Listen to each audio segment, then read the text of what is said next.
오예배 공과의 말씀 누가복음 10장 25절에서부터 37절까지 있는 말씀입니다.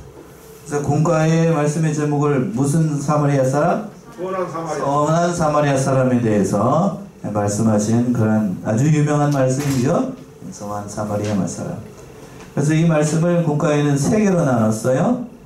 첫 번째는 율법학자의 질문과 예수님의 답변, 무엇을 하여야 영생을 얻으리까, 이 말씀을 듣고 예수님께서 답변해 주신 거고, 그래서 이제 또 29절에서부터 32절까지는 성도의 진정한 이웃, 누가 그러면 내 이웃이 되겠습니까? 율법학자가 물어보고 진정한 이웃이 누구인가를 말씀하신 거고, 그리고 난 다음에 33절과 37절은 이 선한 사마리아인의 비유를 통해서 진정한 이웃이 누구인가를 말씀해 주신 아주 유명한 말씀 가운데 한 구절입니다. 첫 번째 대조로 와가지고 율법학자가 질문을 합니다. 무엇을 하여 영생을 얻으리까? 라고 질문을 하죠. 그것에 대해서 예수님께 대답을 하시는데 25절 먼저 한번 읽어보세요. 어떤 율법사가 일어나 예수를 시험하여 가로되 선생님 내가 무엇을 하여야 영생을 얻으리까? 예, 어떤 율법사라고 되어 있는데, 율법사는 율법을 해석해가지고 가르치는 사람, 그런 사람이에요. 그러니까 이 본문의 내용이 마태복음 22장에도 있고 마가복음 12장에도 유사한 내용이 있는데, 그러나 거기에 마태복음과 마가복음에 있는 거는 부자 청년에 관한 거예요. 예, 그런데 여기에서는 율법학자가 나온 거니까 같은 사건이에요, 다른 사건이에요? 다른 사건입니다. 다른 장소에서 있었던 다른 사건으로 보는 게 옳아요. 그래서 이 율법사가 뭐 할 목적으로 예수님께 물어봤냐면, 예수를 어떻게 할 목적으로? 뭐라고 되어 있어요? 시험할 목적으로 율법사에게 물어본 겁니다. 아니, 율법사가 물어본 거예요, 예수님에게. 그러면서 뭐라고 물어봤냐면, 무엇을 하여야 영생을 얻겠습니까? 라고 얘기를 한 거예요. 물어본 겁니다. 자, 먼저 이 질문이 맞는 질문인가요? 잘못된 질문인가요? 잘못된 질문이죠. 자, 문제를 한번 이 질문 자체를 한번 생각을 해보자고요. 영생은 뭘 해서 얻을 수 있어요? 아니지요. 믿어서 얻을 수 있어요. 그러니까 질문 자체가 잘못된 거예요. 뭘 행해서 얻을 수 있는 게 아니고, 선한 행위를 통하여서 인간이 뭘 행하기 때문에 영생을 얻는다라고 하면 열심히 행동하면 됩니다. 그러나 행하는 게 있는 게 아니고 믿는 데 일단 있는데, 이 율법학자는 죄송합니다. 그걸 몰랐던 거예요. 뭘 행해야, 다른 부자 청년에서도 마찬가지예요. 내가 뭘 해야 영생을 얻을 수 있습니까? 라고 물어봤던 겁니다. 그러니까 그 물음을 듣고 예수님께서 어떻게 하는 것이 영생을 얻을 수 있는 길인가를 말씀을 해주신 말씀이 27절과 28절의 말씀이에요. 그러면 26절 보시면, 예수께서 이르시되 율법에 무엇이라 기록되었으며 네가 어떻게 읽느냐? 예.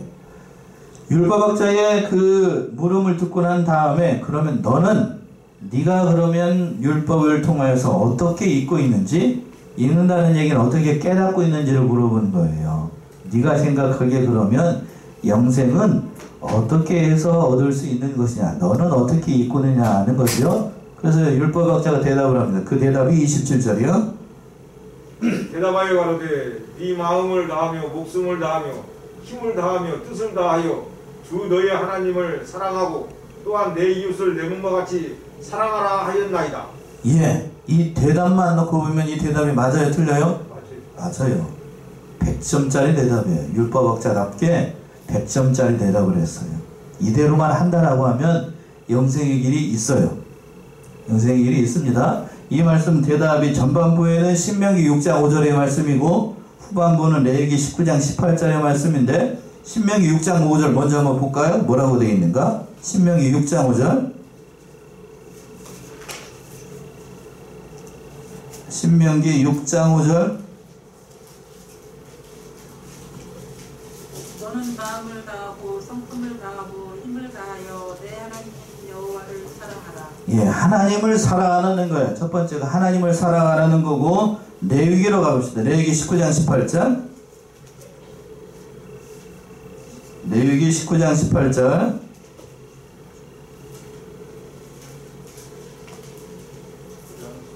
18절 레위기. 원수를 갚지 말며 동포를 원망하지 말며 이웃 사랑하기를 내 몸과 같이 하라. 나는 여호와니라. 예, 이웃 사랑하기를 뭐 같이? 내 몸과 같이 하라. 이 두 가지예요. 예수님께서도 율법의 대강령을 이 두 가지로 얘기를 하셨습니다. 첫 번째는 하나님을 사랑하고 또 누구를 사랑하고 이웃을 사랑하는 것. 그게 율법의 대강령이에요. 이대로만 한다라고 하면 사람이 영생을 얻을 수 있는 길이 열릴 수도 있어요. 그러나 문제는 뭔가? 그걸 행할 수 있는 사람이 이 세상에 존재한다? 난다? 예? 그걸 행할 수 있는 사람이 이 세상에 있다고요? 없다고요? 하나님을 사랑하고 이웃을 사랑할 수 있는 사람이 있을까요? 없어요. 부패한 인간의 본성을 가지고는 하나님을 사랑하는 것도 없고 이웃을 사랑하는 것도 어려워요. 못합니다. 못써. 의인은 없나니 하나도 있다고요? 없다고 그랬잖아요.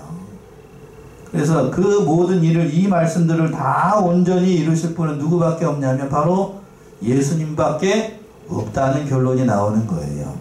그러니까 이걸 행할 수 있는 사람이 누구밖에 없다는 얘기냐면 이 첫 번째 물음의 대답은 예수밖에 없다는 얘기예요. 예수밖에. 네가 그걸 행할 수 있느냐?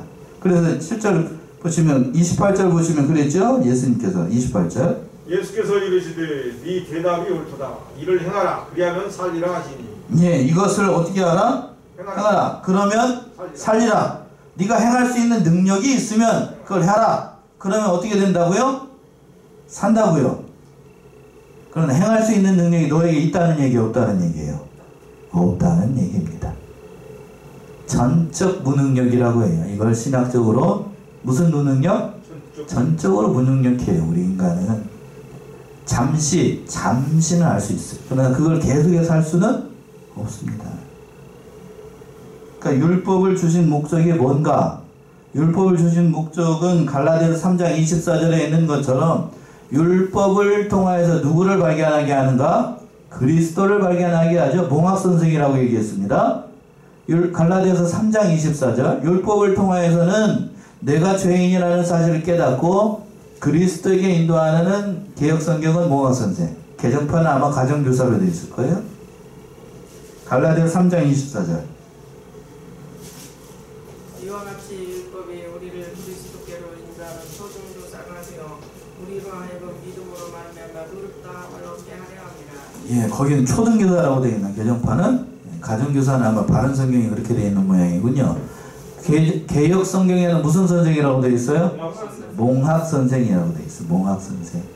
그러니까 율법은 내가 죄인이라는 사실을 깨닫고 누구에게로 인도하는 것이 목적이냐면 예수님에게로 우리를 인도하는 거예요. 나는 할 수 없습니다. 나는 아무것도 하지 못합니다. 나는 하나님을 사랑한다라고 얘기하지만 하나님을 사랑하지도 못하고 이웃을 사랑하라고 했는데 이웃도 사랑하지 못합니다.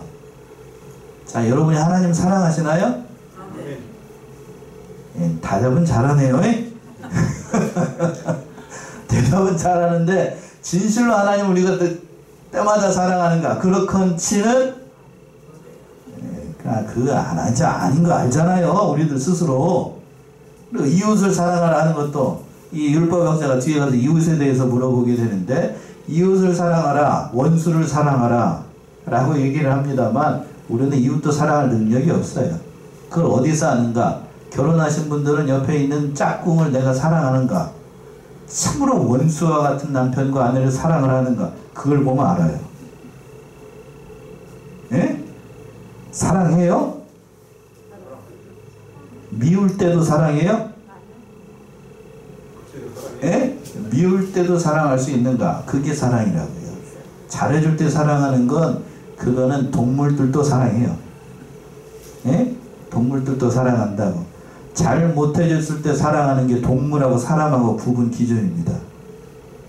동물은 자기에게 잘해주면 사람 잘 따라요. 그런데 두들겨 패고 구타하고 때릴 때 동물은 어떻게 하죠? 사람한테 도망갑니다. 이게 동물이에요? 잘 살라고 자기 살라고 합니다. 그런데 동물하고 사람하고 구분 기준이 뭔가 자기를 두들겨 팼어요.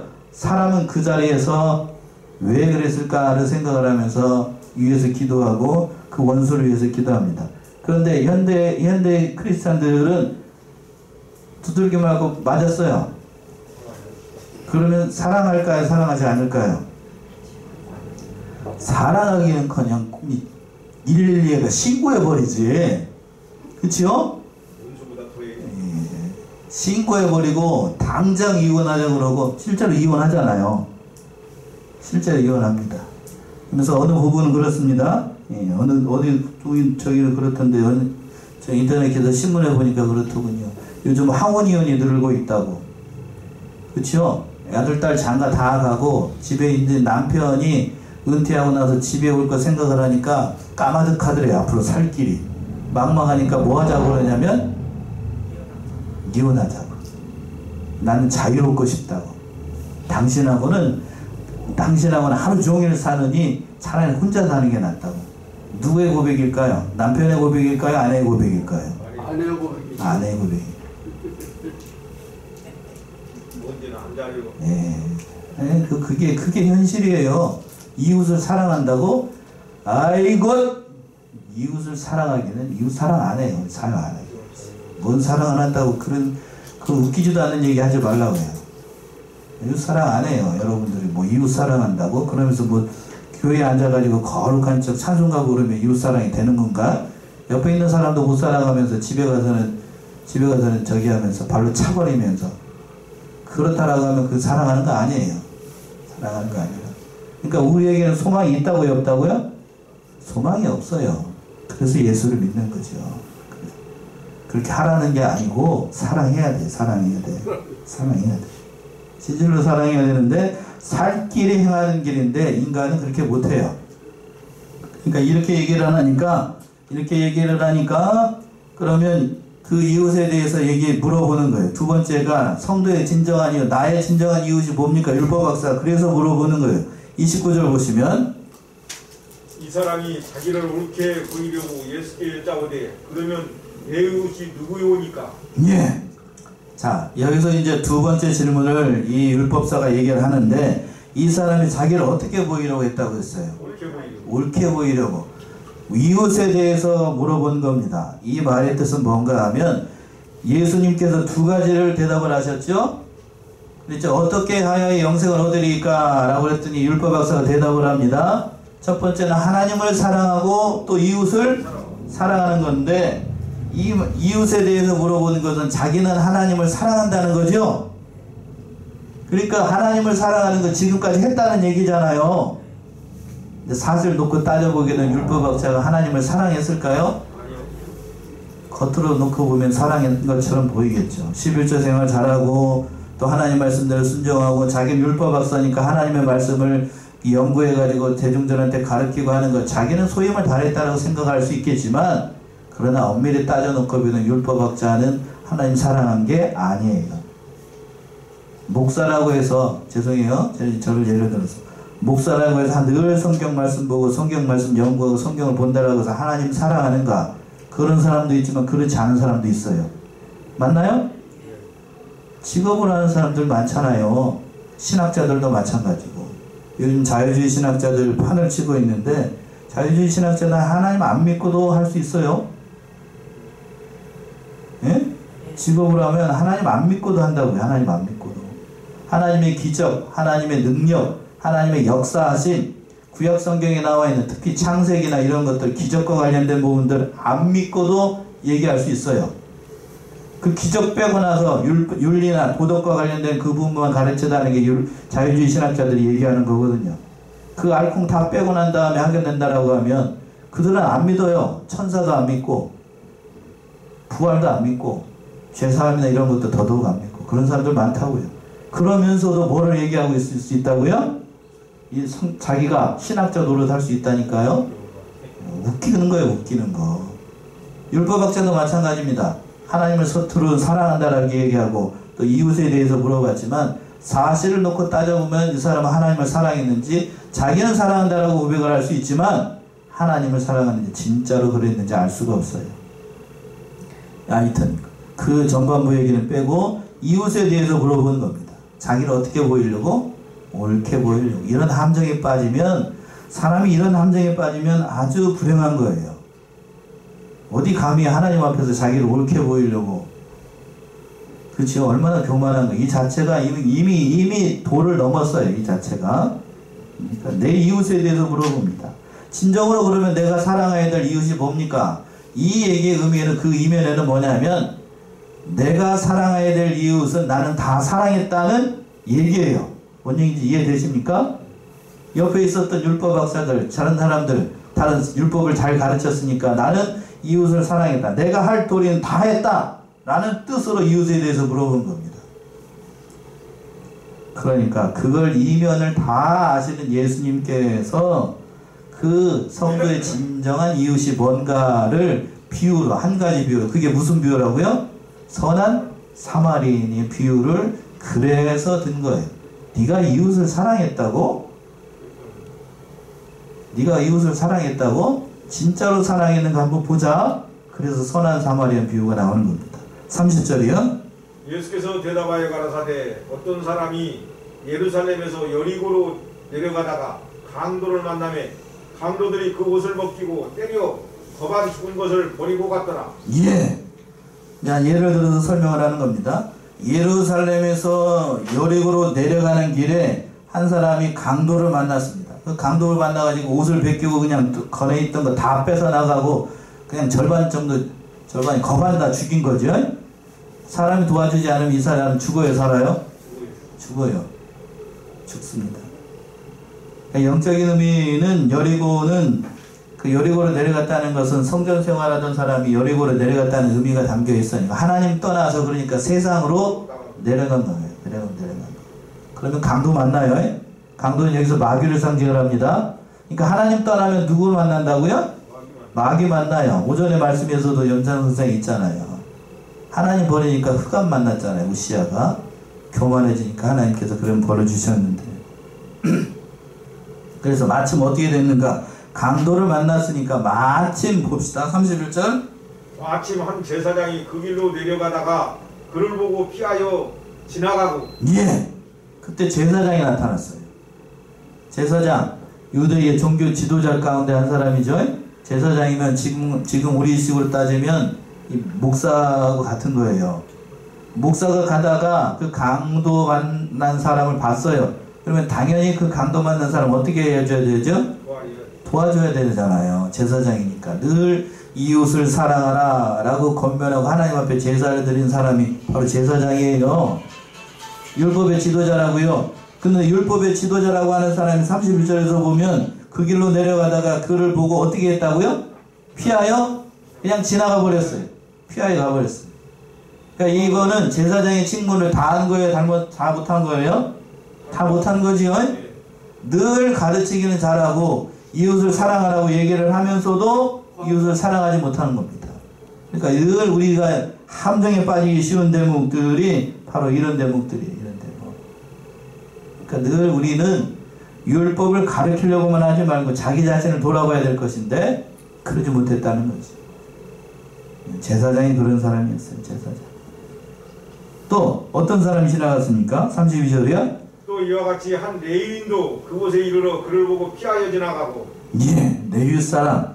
레위 사람이 어떤 사람인가? 교회의 중직자를 얘기를 합니다. 레위 사람. 우리식으로 얘기하면 장로님들이나 교회에서 중역을 맡아가지고 일하는 사람. 레위 사람들이 교회에서 저기 성전 청소하고 성전의 모든 일들을 담당하고 제사장을 도와가지고 옆에서 그 옛날에는 그 짐승을 잡아가지고 저희 제사를 드렸잖아요. 그러니까 짐승을 잡을 때에 그 모든 수하의 번거로운 일들을 다 누가 했냐면 레위 사람들이 했어요. 제사장이 칼로 찔러가지고 그 양을 딱 잡아서 죽이면 제사장이 해요. 이렇게 해서 각을 뜨면 그 모든 수하의 일들을 다 누가 하냐면 레위 사람들이 다 해요. 뒤치다거리를. 물두덩이다 숫고 막 하는 일들, 교회에서 잡일들을 다 레위인들이 합니다. 교회 중직자들이죠. 근데 교회의 중직자라고 하는 사람이 거기를 지나가다가 그 사람도 피하여 도망갔습니다. 피하여 도망갔다는 얘기는 아마 이 제사장이 피하여 도망갔다는 얘기는 아마 제사를 드리러 갔던 거예요. 성전에. 그렇죠? 또 레위 사람도 지나갔다는 얘기는 교회에 가야 되니까, 그래요? 교회에 가야 되니까, 예배를 해야 되니까 예배 참석이 우선이라고 생각하고 그 사람 그냥 지나간 겁니다. 그리고 그 당시 율법이 그래요. 죽은 사람이나 시체를 만지면 자기가 부정해집니다. 그렇죠? 부정해지니까 부정해진 사람은 예배에 참석할 수 있어요? 없어요? 없어요. 시체를 만지거나 그런 사람은 예배에 참석을 할 수가 없다고요. 그러니까 도와줄래 해도 율법의 규정을 놓고 그들이 그렇게 도망간 거예요. 도망간 거. 그러니까 얼마나 악하냐고. 얼마나 악해. 사람이 이래질 수 있어요. 손가락 까딱도 안 하고 아마 죽은 건 아닐 거예요. 신음하고 있었을 건데 그 호소하고 자기를 도와달라는 그 강도 만난 자가 아마 신음하면서 막 도와달라고 소리칠 수도 있었을 겁니다. 근데 그 도움의 손길을 외면하고 제사장이 지나가고 레위 사람들이 지나갔다. 참으로 악한 거예요. 악한 거. 악한 거. 이게 악한 거지 다른 게 악한 게 아니잖아요. 안타까운 사실이 뭔가 현대에 지금 이 시대를 살아가고 있는 대한민국의 형편을 보게 되면 길가에서 어려운 사람들 만나게 되면 도와줘야 될 것인데 도와줬다가 잘못하면 뭐 쓰기가 쉬워요? 예. 세상 말로 전문적인 용어로 독박 쓰기 쉽다고요. 그렇죠? 어려운 형편이 됐는데 참 이걸 보게 되면 세상이 점점 어떻게 돼가고 있냐면 악해지고 있어요. 악해지고 있습니다. 제가 아는 바로는 그렇습니다. 어떤 할머니가 길을 가다가 할머니가 딱 쓰러졌대요. 할머니가 길을 가다가 쓰러졌는데 그래서 어떤 소년지 누군가가 그 할머니가 쓰러져 있으니까 도와주려고 부축해가지고 도와줬답니다. 그랬더니 그 할머니가 어떻게 했냐면 그 개를 꽉 붙잡고 네가 나를 밀어쳐가지고 이렇게 넘어졌으니까 보상하라고. 그런 세상이 됐어. 그런 세상이 됐어. 그래가지고 꼼짝 못하고 그냥 자기의 될 뻔했는데 근데 그 주위에 뭐가 있었냐면 요즘 다 있죠. 길거리 가다가 CCTV가 확인을 해가지고 그게 아니라는 사실을 알려져가지고 그 어려운 사실을 넘어가게 됐는데 그게 참 안타깝다. 어제 이제 여기 틀이 예쁘잖아요. 이거 만들고 이제 그 집사람과 같이 이제 식사하고 저기 어디 있잖아요. 이거 찍고 있으니까 누구라고 얘기 못하고 해장국 있잖아요. 뼈다귀 해장국. 상호는 얘기할 수 없고 다 아시겠지만 거기 가가지고 식사를 하려고 했는데 식사했는데 그 권사님 얘기가 그래요. 그 늦지막히 며칠 전에 늦지막히 어떤 사람들이 와가지고 2시쯤 와가지고 이제 밥을 먹는데 밥을 먹다가 딱 부르더래요. 그러면서 밥을 먹다가 순대 거기에서 뭐가 나왔냐 돌을 씹어가지고 이가 부러졌다고 그러면서 보상하라고 막 그렇게 얘기를 했다요. 그랬더니 그 돌을 보여달라 했더니 그 사람이 뭐라고 그러냐면 먹다가 돌을 삼켜버렸대요. 여러분 같으면 먹다가 돌이 나오면 돌을 뱉어요? 삼켜요? 뱉어요. 그쵸? 그 얘기를 하는 거예요. 가만히 생각을 해보니까 권사님 혼자 있었고 다른 일하는 사람 이제 그 시간대 없으니까 가고 맨 사람들이 와가지고 그렇게 얘기를 하니까 가만히 생각을 해보니까 도저히 이게 안 되겠더래. 그래가지고 못한다고. 돌이 나온 것도 아니고 뭘 하는데 내가 그걸 어떻게 하냐 그러니까 그걸 해가지고 아무튼 세상이 험하다는 얘기예요. 그래서 시청에서 막 위생검사 나오고 112 출동 경찰 출동하고 난리도 아니었대요. 근데 어떻게 됐는가? 경찰이 와가지고 하는 말이 그런 사람들이 있으면 바로 112에 신고하래요. 그래서 자기들이 해결하겠다고. 요즘 하도 경기가 어려우니까 그런 사람들이 돌아다니면서 애꿎은 저희 가게들을 골탕 먹인다고. 그런 사람들이 험악한 세상이에요. 그래서 그렇게 해결된 것 같은데 아무튼 뭔 얘기를 하다가 여기까지 너무 많이 왔다? 악한 거, 약한 거. 그러니까 세상이 악한 겁니다. 악한 거. 요 본문의 말씀에서도 제사장과 레위 사람들도 악한 거지요. 의식적으로만 제사장이고 의식적으로만 레위 사람이에요.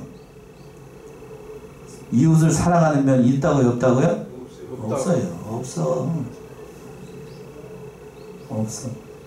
자기 동족이잖아요. 그리고 자기 동족인데도 사랑한다. 이런 사람들 많습니다. 그러니까 예수님께서 이 예를 든 이유가 뭔가 그러면서 뭐라고 그랬냐면 진정한 목적이 어디 있는가. 23절이죠. 33절. 어떤 사마리아인은 여행하는 중 거기 이르러 그를 보고 불쌍히 여겨. 예. 누가 등장하고 있어요? 사마리아. 사마리아 사람이 등장하고 있습니다. 사마리아 사람. 사마리아 사람이 그 여행을 하다가 이 여리고를 딱 지나가다가 그 사람을 보고서 어떻게 여겼어요? 불쌍히 여겼습니다. 이 선한 사마리아 사람은 누구를 상징을 하냐면 지금 바로 예수 그리스도 자신을 상징을 하는 겁니다. 또 어떻게 여겼다고 되어 있냐면 불쌍히 여겼어요. 불쌍히 여기는 거예요. 예수님께서 저와 여러분들을 불쌍히 여겨주시니까 구해주는 거죠. 다른 말로 긍휼입니다. 긍휼. 그러니까 하나님께서 우리를 사랑하시기 때문에 불쌍히 여기시고 긍휼히 여기셔서 구해주는 겁니다. 그러니까 그게 어떻게 됐는가? 또 34절 보시면 가까이 가서 기름과 포도주를 그 상처에 붓고 싸매고 자기 짐승에 태워 주막으로 데리고 가서 돌보아주고. 예. 그래서 가까이 갔습니다. 그리고 기름과 포도주를 그 상처에 붓고 싸매고 자기 짐승에 태워서 어디에 데리고 가고 주막에 데리고 가서 돌봐줬습니다. 그러니까 다 영적인 의미가 다 있는데 기름과 포도주 말씀을 상징을 하고 또 약을 실령한 뜻이 그거예요. 하나님의 은혜를 상징을 합니다. 하나님의 은혜로 이 사람은 다 돌보고 살아날 수 있도록 해준 겁니다. 주막은 또 영적인 의미는 교회를 상징을 하는 거예요. 그러니까 교회 그 심령이 상한 자를 어디로 데려왔어요?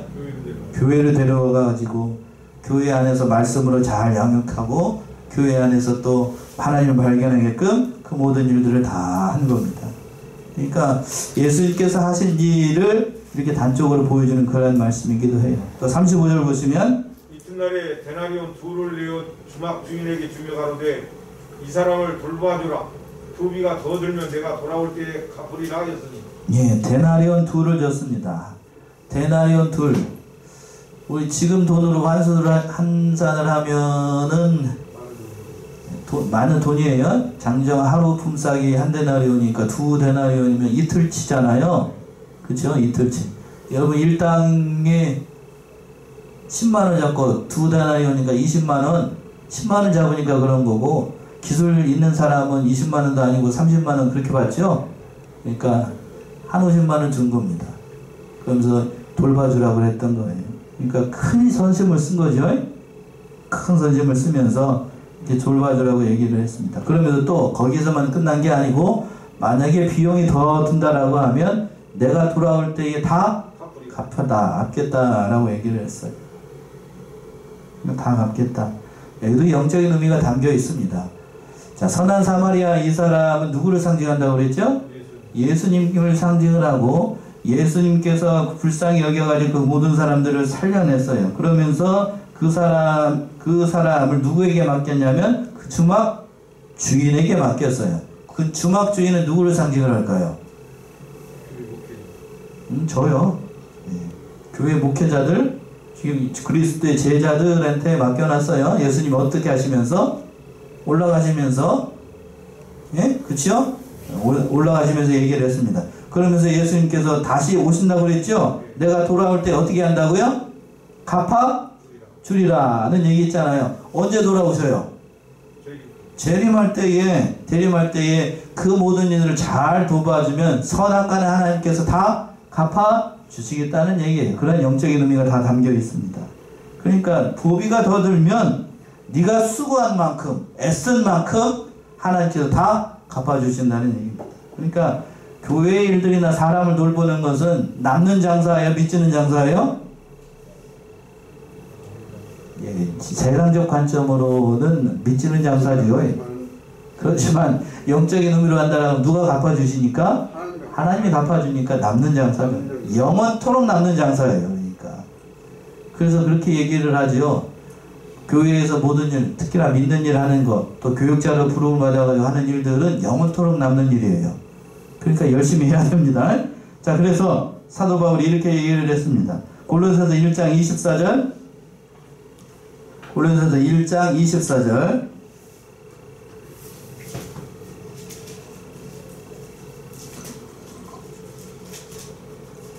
골로새서 1장 24절. 내가 이제 너희를 위하여 받는 괴로움을 기뻐하고 그리스도의 남은 고난을 그의 몸된 교회를 위하여 내 육체에 채우노라. 예, 그리스도의 무슨 고난? 남은 고난이라고 되어 있죠. 남은 고난. 그리스도의 남은 고난. 그리스도가 뭔 남은 고난이 있는가? 그런 뜻이 아니고 그리스도께서 이 세상에 남겨주신 우리에게 맡겨진 그 모든 일들을 누가 감당하겠다? 사도 바울은 그 모든 일을 내 육체에 담아서 내가 충성하고 내가 고난을 하겠다. 그러니까 예수를 믿는 것 때문에 당하는 고난과 어려움들과 믿는 자로서의 그 어려움 사명들을 사도 바울은 늘 충성하겠다고 얘기합니다. 그러니까 사도 바울은 이런 정신으로 살았어요. 누구를 바라보고? 예수를 바라보고 또 하나님께서 어떻게 해주실 걸 바라보고 35절에 있는 것처럼 내가 돌아올 때 어떻게 해주실 것? 갚아주실 것. 갚아주십니다. 아멘이시죠? 아멘. 갚아주셔요. 여러분들이 물질적으로 수고한 것 이 세상에서 다 갚아주시고 또 여러가지 모양으로 영적으로 고난당하고 어려움 당하고 앞에서도 우스갯소리처럼 얘기를 했지만 남편 때문에 아내 때문에 자식들 때문에 어려움 당하는 그 모든 것들을 하나님이 다 갚아주셔요. 다 갚아주십니다. 믿지 않는 남편이라고 하면 언젠가는 돌아오게 돼 있어요. 아내도 마찬가지고 자식도 마찬가지입니다. 그 갚아주셔요. 그 갚아주실 걸 바라보고 우리가 믿는 일 하는 거죠. 이 세상이 지금 대한민국 형편이 이상해져 가지고 이혼이 늘고 끄떡하면서 싸우고 그냥 이렇게 되는데 그건 정상 아니에요. 정상 아닙니다. 전 이혼에 대해서 아주 부정적으로 생각해요. 특별히 믿는 자들이 하나님 앞에서 목사의 주례로 결혼을 했는데 어려운 일 당하고 괴로운 일을 만났다고 해서 이혼하는 거, 물론 이혼할 수 있어요. 이혼하라는 얘기가 아니에요. 이혼하라는 얘기가 아니고 그 모든 것을 잘 참고 인내하면 누가 갚아주신다고요? 35절에서 하나님이 갚아주셔요. 하나님이 갚아주십니다. 자, 내 인생의 말년의 행복을 위해서 그 진딱지 같은 그 남편하고 합의 이혼하고 살았습니다. 그러면 남편은 일평생, 제가 남자니까 그랬습니다. 전 남자 편 들 수밖에 없어요. 일평생 수고해가지고 이제 젊음 다 지나가고 이제 70 먹은 60 먹은 몸뚱아리 하나 남았어요. 그러면 남자는 그때 정도 나이가 되면 여자 없이는 살 수 있을까요? 없을까요? 없어요. 못 살아. 네, 맞아요. 못 산다고. 예. 보통 그래요. 보통 그렇습니다. 자, 통계를 내보니까 그렇게 황혼 이혼을 당한 사람들 보게 되면 여자들은 행복지수가 올라가가지고 장수한대요. 근데 남자는 보통 보게 되면 행복지수가 떨어져가지고 단명해서 죽습니다. 그러면 인생 만약에 행복하게 살았다고 합시다. 그러면 이제 하나님께서 부르실 때가 오겠죠? 하나님 앞에 부르실 때라 가지고 너 뭐 하다 왔냐? 그러면 다 드러날 거 아니에요. 그럼 하나님이 들으시고 뭐라 그럴까요? 잘했다, 착하고 충성되노 이렇게 얘기할까요? 예? 그렇게 얘기를 할 것 같아요, 하나님이? 에라이! 이렇게 얘기하지. 이렇게 얘기할 거 아니야, 이렇게. 내가 그 불쌍하고 가련한 인생 그 돌보라고 너 옆에 붙여뒀더니만 발로 빵 차버리고 너 인생 졸기다 왔냐? 그렇게 할 거 아니에요. 그렇죠? 예. 그 한 사람도 돌보지 못하면서 무슨 네가 믿는 자라고 생색내고 다녔냐? 그런 책망 들을 거 아니에요. 잘하셔요? 옆에 있는 남편은 나한테. 잘하셔요? 아내들한테? 저한테는 얘기해요. 아내한테 잘하세요. 험한 말 하지 말고. 예. 그게 부부로서의 특활이에요. 또 자식들이 속을 새긴다. 호적을 파버릴까? 이렇게 얘기하지 말고 잘하셔야 돼. 잘하셔야 돼. 자, 본문으로 돌아서 36절 37절. 내 의견에는 이 세 사람 중에 누가 강도 만난 자의 이웃이 되겠느냐? 가로되 자비를 베푼 자니이다. 예수께서 이르시되 가서 너도 이와 같이 하라. 예. 그래서 물어봤습니다. 이 세 사람 중에 누가 강도 만난 자의 이웃이 되겠느냐? 예수님께서 여쭤봤습니다. 그랬더니 이 사람이 뭐라고 대답을 했다고요? 누구라고 대답을 했어요? 자비를 베푼 자입니다. 이렇게 얘기를 했습니다. 자비를 베푼 자입니다. 사마리아 사람입니다. 이렇게 떳떳하게 얘기를 해야 될 것인데 뭐라고 얘기를 해요? 자비를 베푼 자니. 왜 그럴까요? 자기는 사마리아 사람하고 이웃으로 생각을 안 하니까. 우리식으로 얘기하면 속 썩이는 남편 내 이웃으로 생각 안 하니까. 그치요? 그러나 예수님은 대답은 그런 거예요. 그런 사람도 사랑해야 된다. 이와 같이 하라는 말이 그 말이에요. 그 사랑하라는 얘기입니다. 너는 그럴 사랑할 자신이 있느냐? 네가 그렇게 사랑했느냐? 라는 의미도 담겨 있어요. 자, 우리 사랑하는 성안의 성도님들, 이 선한 사마리아인의 비유가 결코 단순하지 않아요. 단순하지 않습니다. 그래서 이 사람처럼 예수님께서 말씀하신 이 비유의 말씀처럼 사람을 사랑하고 또 특별히 이웃을 사랑하는데 멀리 있는 이웃이 아니고 가까이 있는 이웃을 사랑해야 됩니다. 남편, 아내, 또 자식들, 그 모든 사람들 다 사랑하셔서 그 사람이 결국 나의 행위를 보고 구원의 반열에 참여해요. 명심하시고 그 모든 일을 잘 감당하는 것은 저와 여러분들이 다 되시기 바랍니다. 기도하겠습니다.